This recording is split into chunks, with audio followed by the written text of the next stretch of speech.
Hello YouTube, my name is Dustin and this is update number 2 for the BowCell. So how is the BowCell coming along? It's coming along pretty good. This month I've been working on the app for the phone, which I'll be going over in just a little bit. And I've also been working on some of the hardware things that are going to allow the bowflex to communicate with this app. So I'm going to kind of do this in two parts. To begin with, I'm going to go over the phone, which let's do right now. Refresh this page here. So this is what the phone app is looking like right now. And you can see here that there's some simulation data being generated.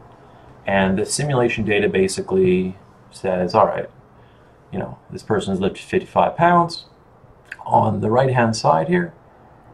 And then every single time they lift, it increments this number. And there's also this sort of mysterious red pie chart kind of thing going around. And we're going to see that when the simulation reaches 10 reps, this thing starts to count all the way around.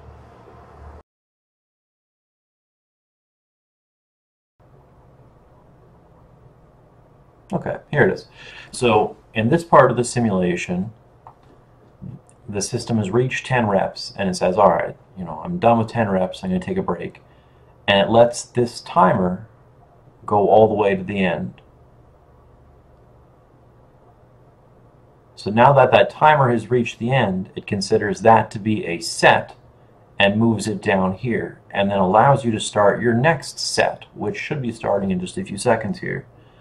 So you can see that the user did one rep now of 48 pounds, and then they did another rep here of 55 pounds, which averages out to be 44 pounds, and then 3 and so on.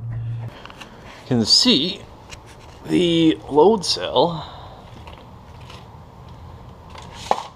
being connected to it, and what's going to happen is when you pull on these levers right here, it lifts up this thing, which then sends a signal to what was going to be this thing, which then sends a signal to my Arduino.